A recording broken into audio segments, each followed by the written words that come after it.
También. Vamos a abrir la Biblia, vamos a leer la palabra del Señor en el libro de los Hechos de los Apóstoles. Es el libro que estamos estudiando.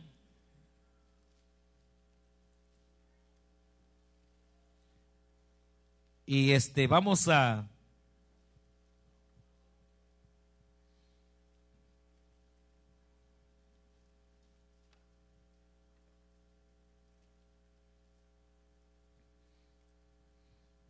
capítulo 8, verso 39, vamos a leer.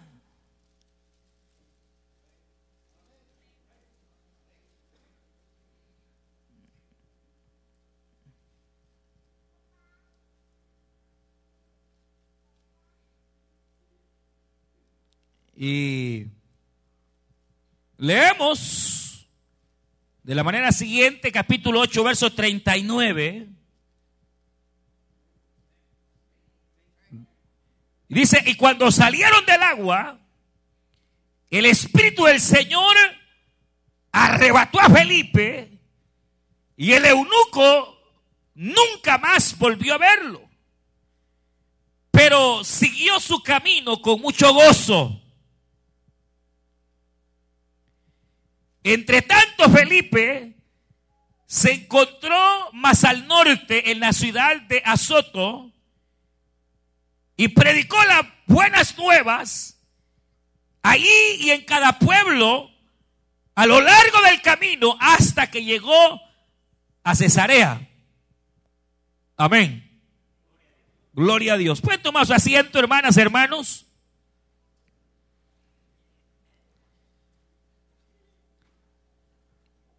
Y esta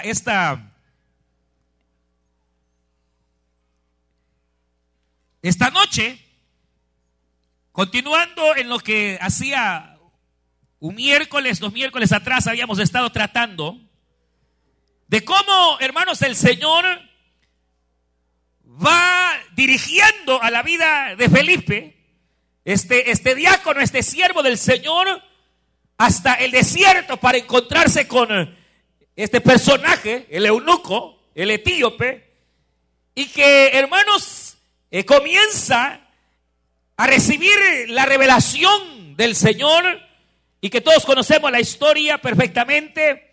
Va, hermanos, este personaje recibiendo la palabra del Señor a través de Felipe.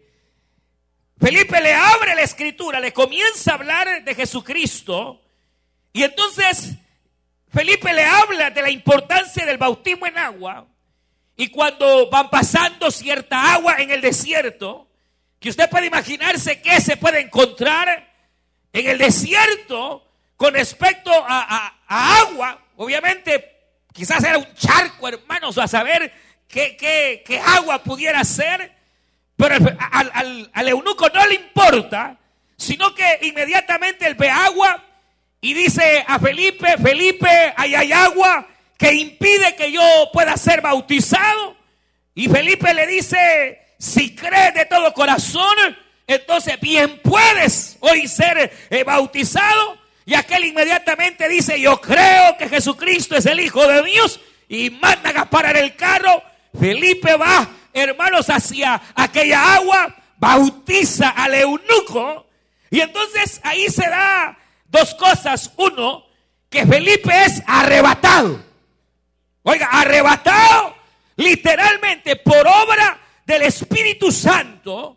Y entonces el eunuco ya no le vio más. Y entonces el eunuco, después de haber sido bautizado, la Biblia señala que experimentó un gozo extraordinario, porque obviamente hoy ellos estaban, hermanos, experimentando las gracias de lo que siempre resulta al vivir en una obediencia plena y verdadera al Señor.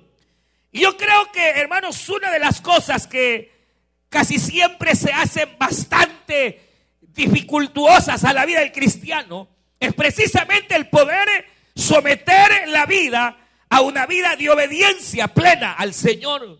Uno ve aquí, hermanos, en cuanto al discípulo, es decir, aquel que se acaba de convertir y se acaba de bautizar, que el hecho de haber obedecido un mandamiento, porque el bautismo en agua es un mandamiento, No un mandamiento humano, sino un mandamiento que Jesucristo ordenó. El último de los mandamientos, hermanos, que el Señor dio fue ese. Fue el ir, vayan y anuncien el Evangelio, vayan y transmitan las verdades eternas, prediquen, hagan conversos, hagan discípulos, pero que estos discípulos sean todos ellos bautizados. Oiga, bautizados en el nombre del Padre, del Hijo y del Espíritu Santo, ¿verdad? Y entonces ellos van cumpliendo. Felipe, hermanos, quien va en una vida extraordinaria de obediencia a la voz del Espíritu, a la voz del mismo ángel que le está hablando. Y entonces, hermanos, ambos, los dos, que acaban de dar un paso claro de obediencia, uno de ellos experimenta una acción interna, algo extraordinario, un gozo que nadie había podido producir en él, un gozo que ahora, que aunque Felipe ya no estaba, ese gozo continuaba. Que aunque a Felipe ya no le veía, ese gozo continuaba, porque no se lo había dado Felipe, se lo había dado aquel que sabe llenar de gozo y de esperanza verdadera la vida humana, la vida del hombre. Pero a Felipe, hermano, le acontece un suceso extraordinario, un suceso que en el libro de los Hechos es único, pero que en la Biblia ya se ha, hermanos, visto. Y es lo que se conoce como la acción del Espíritu en cuanto al arrebatar. La palabra que aquí aparece como arrebatamiento es la palabra zarpazo, es decir, tomado a la fuerza. Y entonces la cuestión es que Felipe, estando en el desierto, es tomado a la fuerza, raptado y lanzado hacia otra ciudad, a kilómetros de distancia de donde estaba. Sin carro, sin avión, sin tren, sino que, hermanos, de manera extraña y sorpresiva, el Espíritu Santo lo toma, lo arrebata y lo traslada. Pero ¿qué es? ¿Qué es esto? Mire, en la Biblia usted sabe, aparecen varios raptos. Para empezar, en la Biblia aparecen varias acciones o varios actos en los cuales, por ejemplo, ¿se acuerdan de Enoc? Que 365 años Enoc caminó con Dios hasta que literalmente dice la Biblia, Dios lo arrebató. ¿Por qué? Porque venía el diluvio. Y hermano, oiga, Noé es un prototipo, es una figura de la iglesia. Noé es un prototipo, una figura de Israel. Porque Noé, hermanos, antes de que cayera el diluvio, oiga, a Israel o a Noé lo prepararon. Pero a Noé lo quitaron. Y antes que viniera el diluvio, Enoc es traspuesto para no ver muerte. Y años después, hermano, viene el diluvio, pero Noé ya estaba preparado. Y entonces Noé se salva de ese periodo de juicio, porque también obedece la voz del Señor. Pero vea que esto es una figura, porque Noé es una figura de la iglesia. Que hermano, antes que venga el periodo de gran tribulación sobre la tierra, que Israel tiene que pasarlo. Y aunque Israel será guardada y guardado, lo va a pasar. Pero antes que ese día de juicio venga, los Enoc van a ser traspuestos.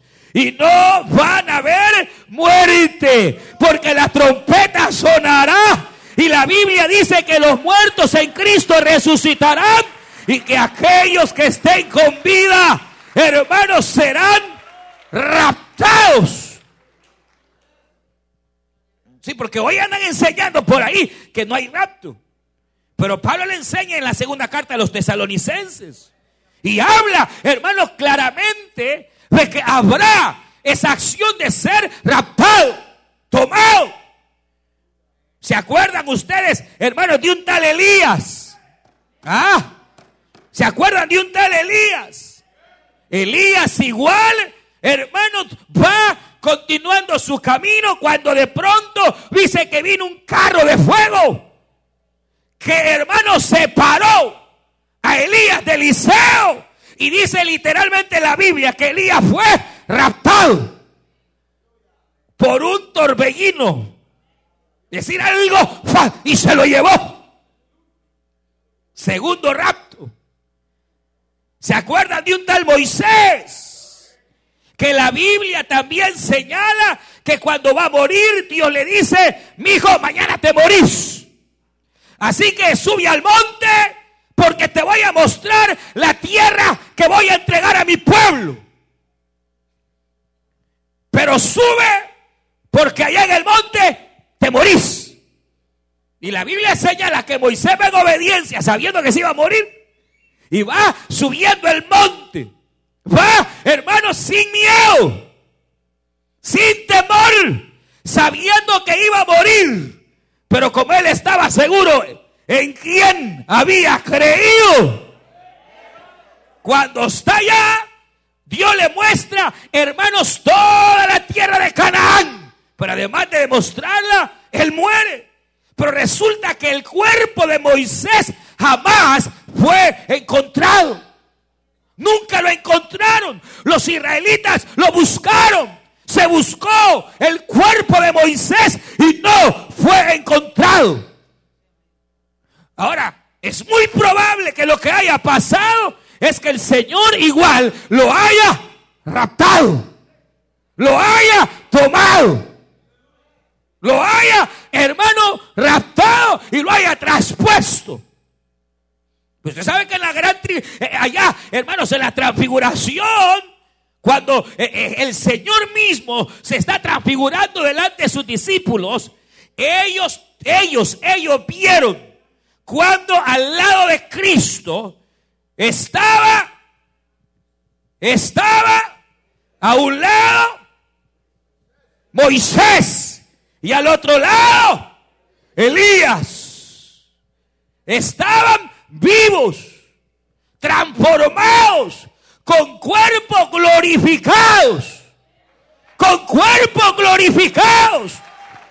al grado que los discípulos no podían ni contemplar la gloria que estaba cubriendo al Hijo del Señor.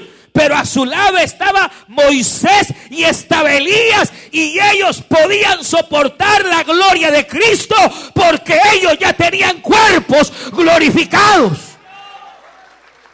Ya ellos habían sido transformados. Ahora, hermano, ¿y cuántos hay? Por lo menos hay varios casos. Y este caso, obviamente, en donde Felipe no es traspuesto hasta el cielo, pero sí es traspuesto de un lugar a otro. Pero ¿a causa de qué? Y esa es la cuestión.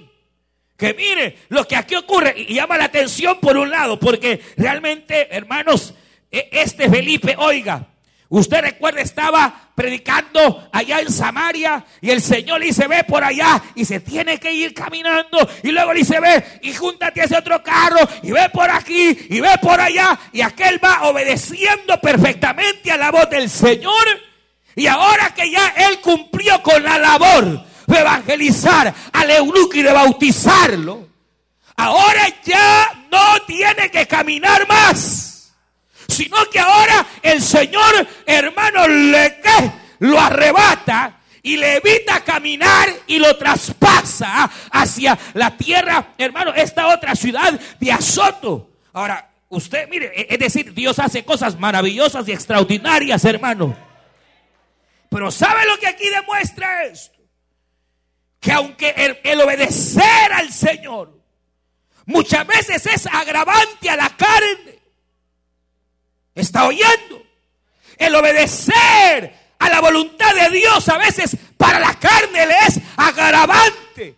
Cuando usted vive obedeciendo y obedeciendo y obedeciendo, entonces vendrá, oiga bien, el fruto de la obediencia, que siempre es descanso, reposo. Cuando Dios ha visto que tu vida está dispuesta a someterse a lo que Él quiere, entonces viene la victoria. Santiago dice de esta manera: someteos, someteos, someteos bajo la poderosa mano del Señor, y a su tiempo Él nos exaltará. Bendita sea la misericordia del Señor.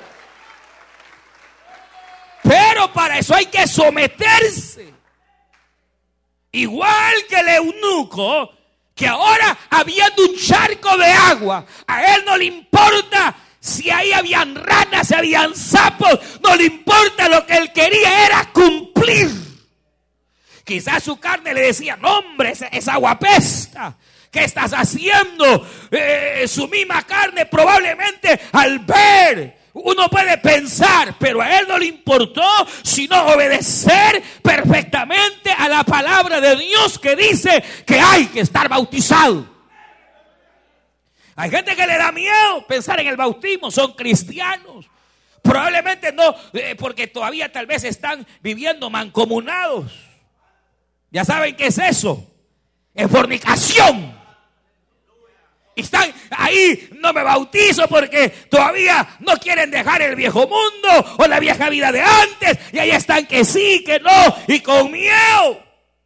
Pero la cuestión es que en ambos casos, lo que hay en el resultado de la obediencia al Señor, obviamente es que en uno vino un gozo y en el otro empieza a experimentar descanso. Físicamente, una recompensa, el ser traspuesto, el ser arrebatado hasta llegar a otro lugar. Mire, cuando uno ve esto, uno puede ver que el evangelio no tiene límites, hermanos. Uno puede ver que la vida en el evangelio no tiene límites, sino que al contrario, Dios puede darnos sorpresas. Dios puede darnos sorpresas extraordinarias, cosas que no imaginamos. La Biblia dice, el apóstol Pablo a los Corintios dice: porque cosas que ojo no vio, cosas que oído no ha escuchado, cosas que aún no han subido al corazón del creyente, son las cosas que Dios tiene preparados. ¿Para quiénes? Es la pregunta. ¿Para quiénes? ¿Para quiénes es que Dios tiene preparadas semejantes sorpresas?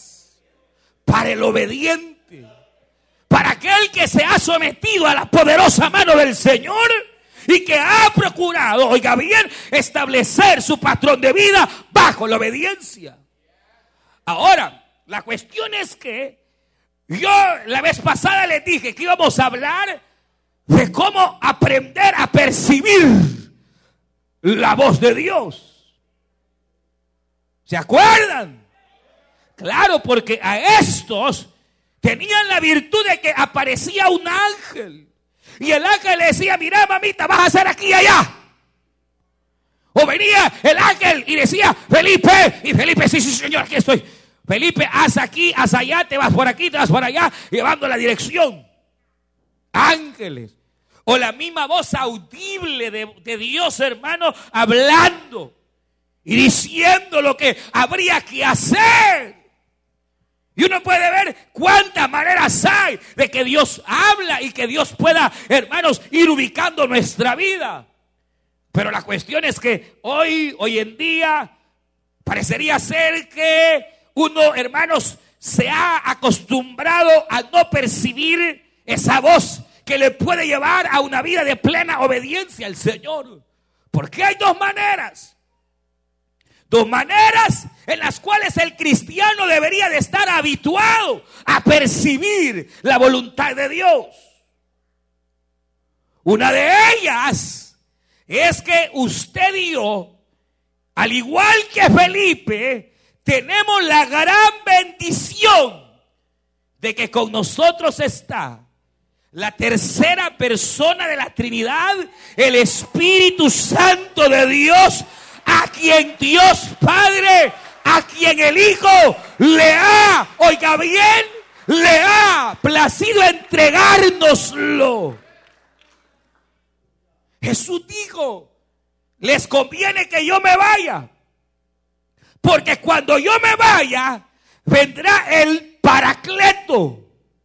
El Paracleto significa, en griego, Es la palabra paracleto, significa el que va al lado de.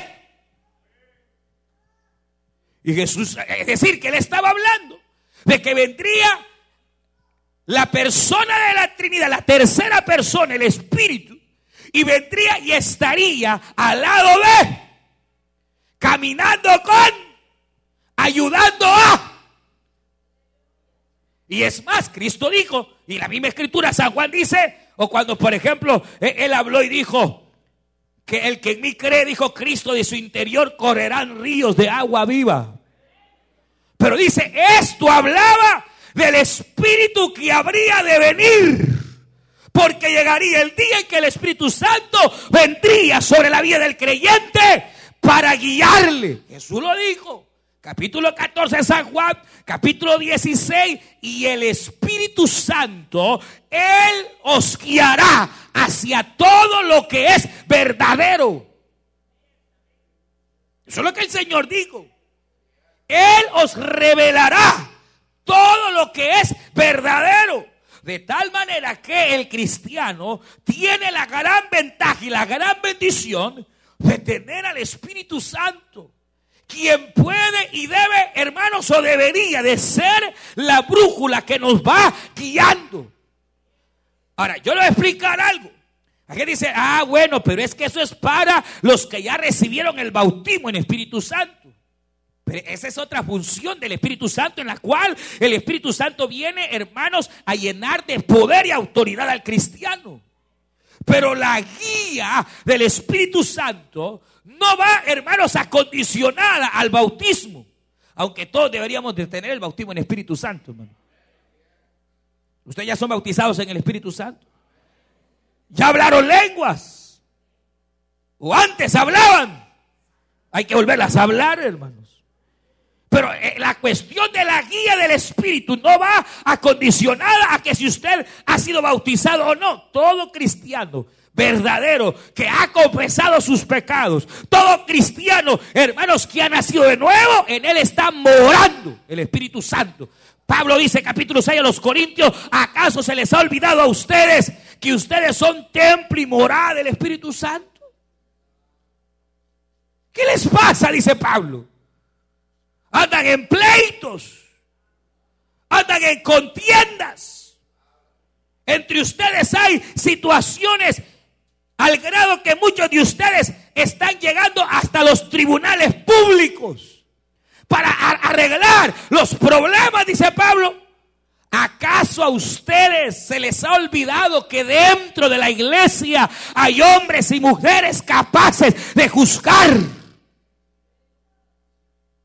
Que en lugar de irse a acusar a los tribunales, se les ha olvidado, dice Pablo, a los corintios. O sea, si usted ve alguna, ¿cómo se dice? Algo ahí que parece ser bastante similar, es pura coincidencia. Pero Pablo no lo está diciendo a la iglesia acá, lo dice a los corintios. Aquí no hay necesidad, porque aquí no hay pleitos, ni contiendas, ni quien se acuse, aquí no hay.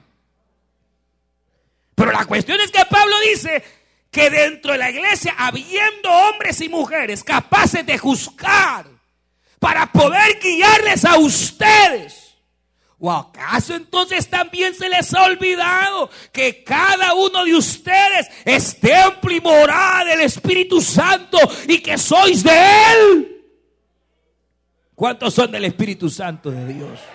Pero la idea es que Él está en mi vida para guiarme hacia la voluntad de Dios, para que entonces en mi vida yo haga lo que realmente Dios quiere. Ahora, la cuestión es que el eunuco, Felipe, los hombres del ayer y aquellos que vieron la gloria del Señor la vieron porque vivieron bajo la voluntad perfecta de Dios. Ahora, yo le pregunto, ¿cuántos estamos viviendo en la voluntad perfecta del Señor? Pero que de verdad, en toda nuestra vida, lo que nos rige es la voluntad perfecta de Dios. al grado que como resultado tenemos paz, tranquilidad, gozo, fe. Hermano, se ve el alma y el espíritu tan que regocijado, que están llenos de alegría, de gozo, porque ustedes están obedientes en todo al Señor. Ahora, o lo otro, que de manera externa el Señor está manifestando sus gracias porque usted es obediente. Y es que al igual que Felipe, es que esto de Felipe veámoslo como que si, hermano, supóngase que Felipe anda en obediencia y ahí anda, hermanos, a pie, y de pronto viene Dios y le regala un carro. No sé si me entienden. Pero la idea de que ahora Dios quiere a Felipe en Soto, pero ya no lo hace caminar, sino que lo transporta. Es un aliciente. Es como cuando de pronto a usted le dicen, mire, por lo que usted ha hecho le vamos a aumentar el sueldo. Esos son alicientes. Dios así es. Pero con aquel que está en obediencia perfecta, hermano, Dios le estará dando como espaldaditas en las manos o en la espalda, dando alicientes, porque este está en la voluntad perfecta. Pero ¿cómo se logra? Obviamente por la guía del Espíritu. Pero ¿y cómo, hermano, es que se puede lograr percibir la voz y la guía del Espíritu? Bueno, es aquí donde entra la otra gran fuente de guía divina. Y ustedes ya la saben. Ya saben la manera más práctica en que Dios habla. La fuente más segura de guía divina. ¿Cuál es, hermanos? ¿Cuál es? Es la palabra de Dios. El apóstol Pedro lo dice en su carta, que la fuente más segura de guía divina es la palabra escrita. Porque Dios habla a través de su palabra. Dios habla a través de su palabra.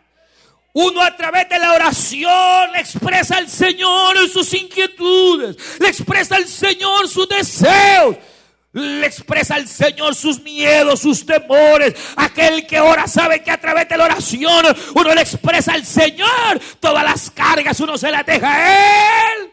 Pero cuando uno agarra su Biblia, es Dios contestándole a uno y hablándole a uno y diciéndole por dónde, cómo, cuándo, qué hacer, qué no hacer, por dónde.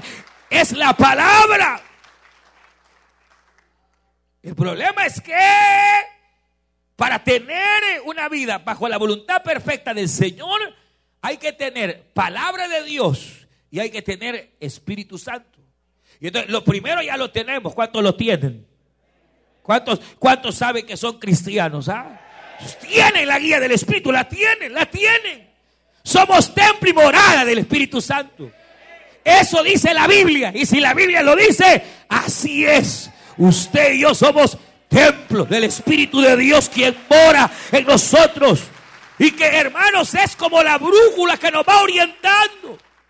Pero la cuestión es que el Espíritu no trabaja solo, Él trabaja con la palabra. Y si en usted no hay palabra, porque nunca lee la Biblia, entonces usted tiene un grave problema.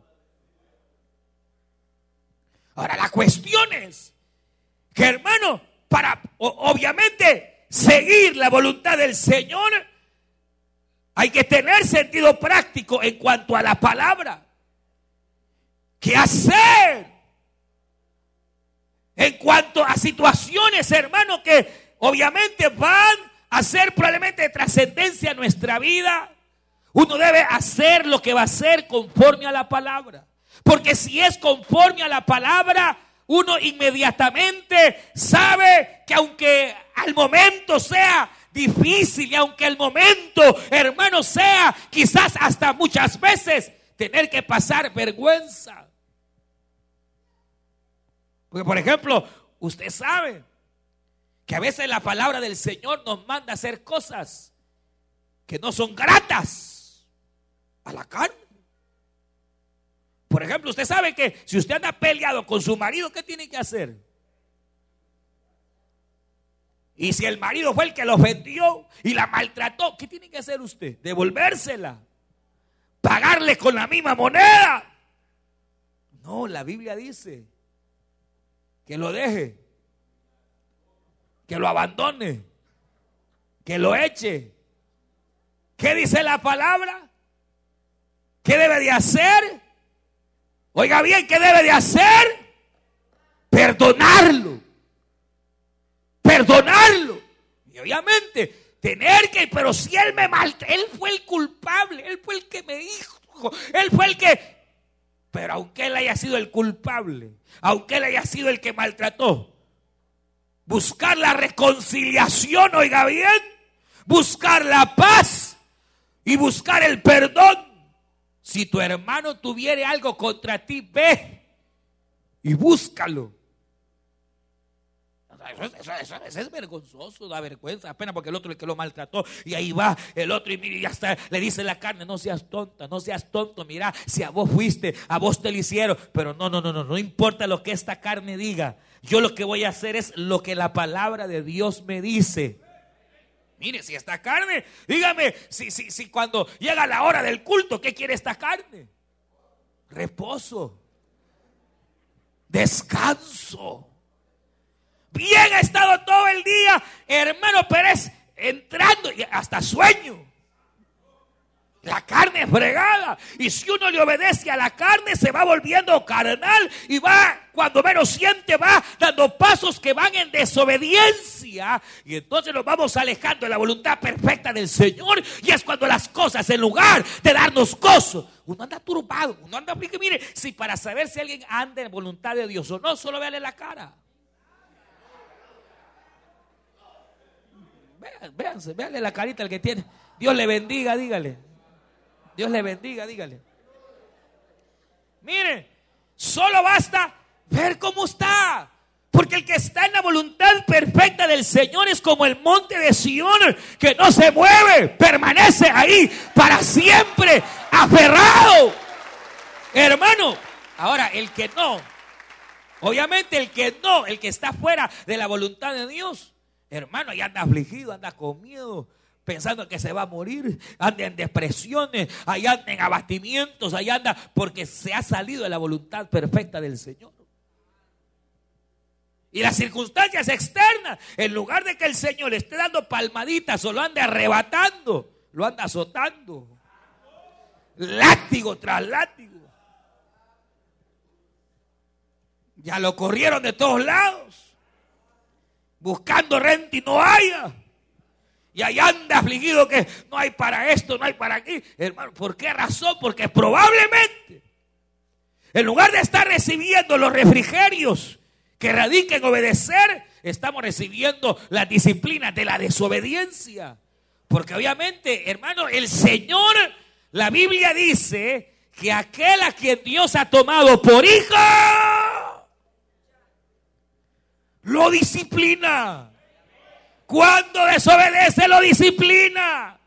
Ahora, si usted conoce gente que ha andado haciendo y deshaciendo y Dios no los disciplina, lo más seguro es que no son hijos de Dios, hermano.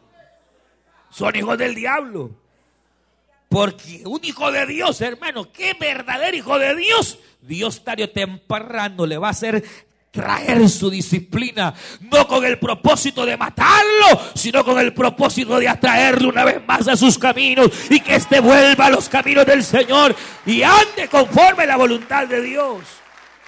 Pero, aquí viene la cuestión, que a veces, insisto, será difícil.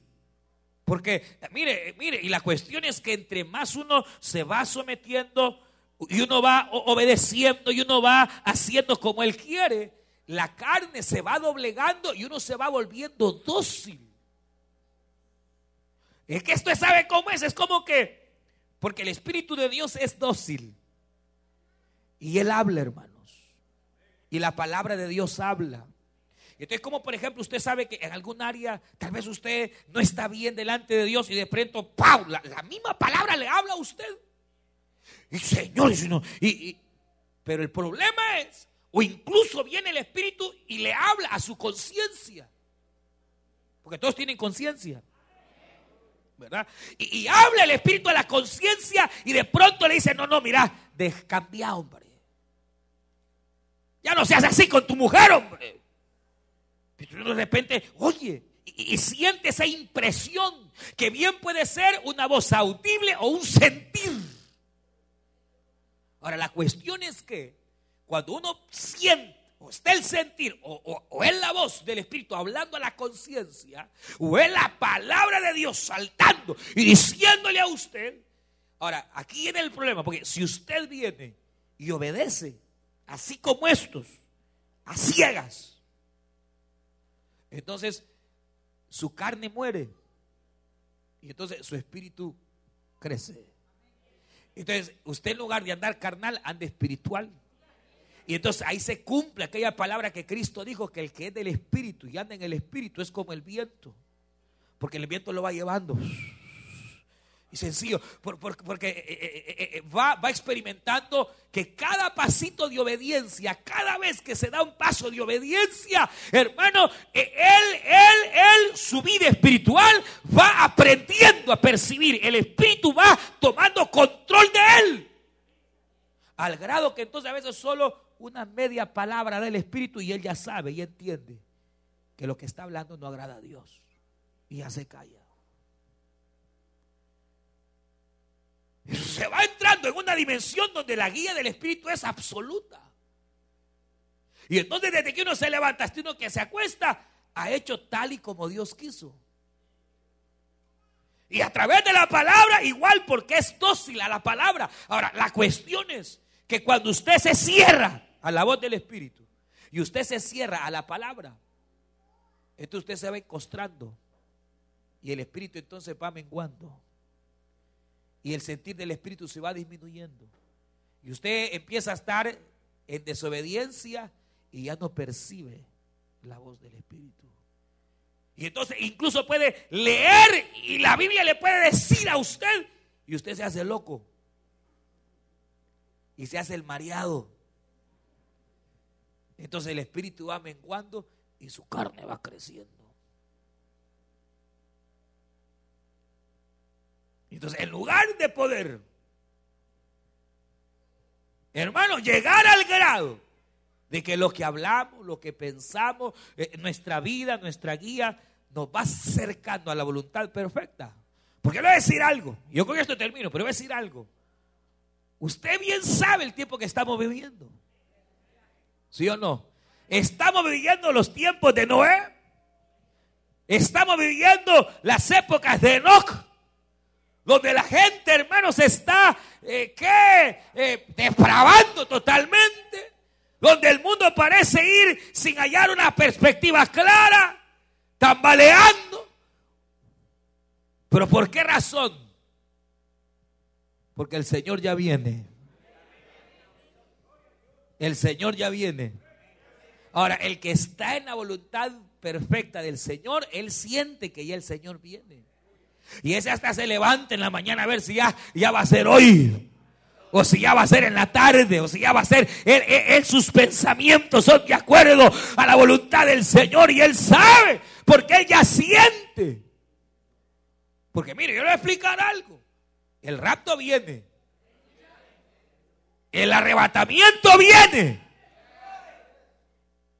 La cuestión es que Jesús dijo que debemos andar de tal manera que seamos dignos de ser tomados. Y una de las advertencias a las 7 iglesias que el Señor dio fue esta: sé fiel, sé obediente. Porque si tú eres fiel y obediente, entonces yo te guardaré de la hora de la prueba que ha de venir sobre la faz de la tierra. Ahora, si no lo eres, entonces vendré como ladrón y tú no sabrás a qué horas he de venir. Mire, es cierto que el día y la hora, nadie sabe cuándo el Señor va a venir. Nadie. O sea, si algún loco viene y dice, el Señor viene el 24 de octubre, el fin del mundo está, mentira del diablo, que el Señor lo reprende. Nadie sabe ni el día ni la hora. Ahora, pero que el cristiano verdadero sí va a saber cuándo es, sí. Dios va a ir preparando el corazón de sus hijos. Al grado que cuando ya esté próximo ese evento, los hijos de Dios sí van a saber.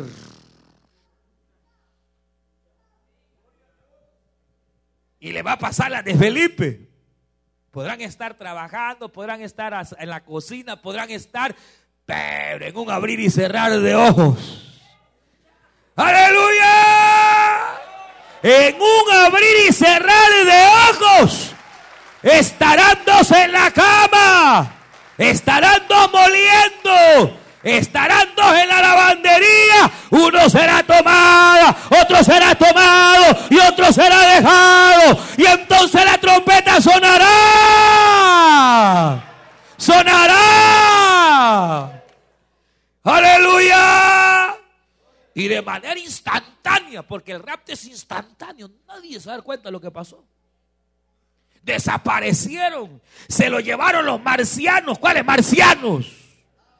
Se fueron en una nave nodriza. ¿Cuál nave nodriza? Cristo vino en una nube blanca, aleluya. Y Él habló y dijo, subid acá, subid acá. Y los obedientes en un abrir y cerrar de ojos, ¡pau!, desaparecieron. Se fueron. La ropa va a quedar ahí. Esa va a ser la señal. Sí, porque cuando usted lo sabe perfectamente, hermano. Y sí, la ropa iba a quedar porque a usted le van a dar otro vestido. Un vestido blanco, de lino del más fino, de ese que solo se hace en el cielo y que resplandece más que el sol.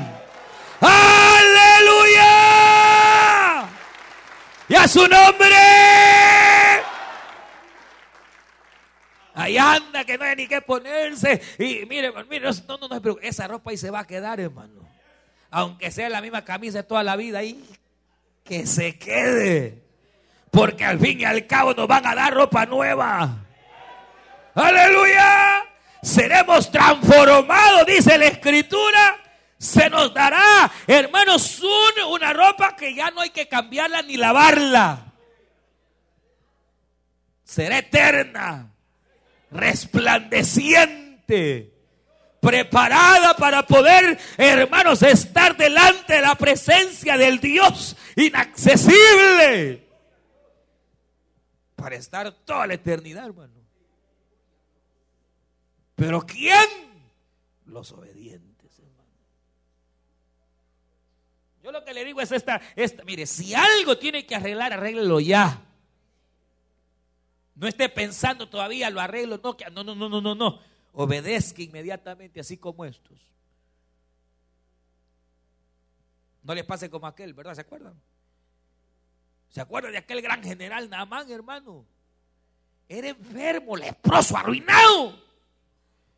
Y hermano, por gracia de Dios, tenía una sirvienta que era judía. Y ella veía todo lo que el hombre, hermano, era leproso y hedía. Era un gran general, pero en su casa tenía tal situación terrible en su cuerpo, enfermedad. Y la muchacha solo veía como el gran hombrote a veces llorando por su enfermedad, buscando brujos y buscando de todo. Y un día la muchacha le dijo, mire mi señor, le dijo, allá en mi pueblo donde yo soy, le dijo, hay un varón de Dios que si usted va y él ora por usted, lo va a sanar. El Dios a quien yo conozco y le sirvo, del Dios de donde yo soy, lo va a sanar. Y entonces dijo Naamán, ¿y dónde es ese en Israel? Bueno, agarremos, y se fue con sus generales, se fue con sus soldados, hermano, y llega a la casa del varón de Dios. Le llevaba comida, le llevaba traje, le llevaba de todo. Le llevaba Hermano, todos los regalos, eso por haber. Y entonces le dicen a Giesi, el criado de Eliseo: ve y busca a tu amo y dile que salga porque he venido para que ore por mí. Y entonces viene Eliseo, le dice al criado: mira, decirle a este que se vaya a meter 7 veces al Jordán. Mire, mi señor, le dijo: general, dice mi señor Eliseo que usted se vaya a meter 7 veces al Jordán y va a ser sano. ¿A dónde? Yo, al Jordán, porque era el río más sucio de aquella época. ¿Acaso no? Ahí en Damasco hay ríos más finos, más claros, con agua mejor. Yo, el gran general, irme a meter a ese charquerío del Jordán. Yo pensé que el profeta saldría, me ungiría, pondría su mano sobre mí y entonces me sanaría. Pero es que a veces no son las cosas como usted piensa, son como Dios quiere y como Dios desea. Hermano, a veces Dios lo hace para probarnos. Y usted conoce la historia, vino aquel hermano, inmediatamente se dio la vuelta enojado y se va. Y todavía le decía los criados: mi señor, y mire, si el profeta le hubiera dicho que hiciera otra gran cosa, ¿verdad que lo hubiera hecho? Sí. ¿Por qué no va, mi señor? Solo métase. Yo le acompaño, pero mire, métase, sea obediente, por algo el profeta lo está diciendo. Y lo convencieron y dijo: bueno, vamos a probar a ver qué pasa, dijo. Hermano, usted conoce la historia. Se mete aquel hombre, hermano, quizás todavía renegando. Me las cuentan, pues. Primera. Ya estuvo, no, son 7. Otra vez. Ya, no, son 7. Y otra vez. Ya, no, son 7. Y en la 7ª, cuando salió, su piel era piel de niño. El Señor lo había sanado. La enfermedad se había ido. Porque fue obediente a Dios. 7 veces. 7. ¿Qué Dios quiere en nosotros? Obediencia, hermano. ¿Cuántas veces hay que perdonar? 70 veces 7. Mire, hermanos, el día que nosotros en verdad, que ya no mintamos, pero ni una mentirita blanca, ni negra, ni nada, ya nada, ese día. Cuando ya se le quite lo bravo, lo gritón, lo maldiciente, solo renegando vive. Dios no quiere, Dios quiere que usted viva alabándole, glorificando. Dios quiere que le alabemos en todo tiempo, que en lugar de maldecir el día lo bendigamos. El día que, hermanos, aprendamos a obedecer a Dios y que Él mismo nos hable y nos diga qué hacer ese día, las cosas van a cambiar, hermano. La gloria de Dios vendrá. Y Dios nos revelará cuántas cosas y nos abrirá la bendición porque estamos obedeciéndole. Pero hay que actuar ya.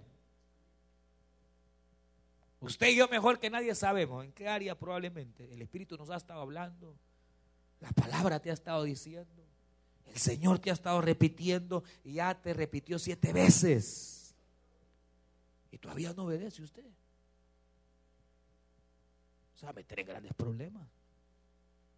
Mejor hay que, agachar la cabeza y hacer lo que Dios dice. Bueno, Señor, en tu nombre lo voy a hacer. Vamos a ponernos en pie, vamos a orar. Y Felipe fue arrebatado. Y el Señor viene por su pueblo. Pero por aquellos que han practicado la obediencia. Seamos sujetos, obedientes. Alábele, cante al Señor. Ya no reniegue tanto, alabe, apréndase coritos y ande cantando. Apréndase versículos bíblicos y ándelo repitiendo. No se afane tanto por la vida.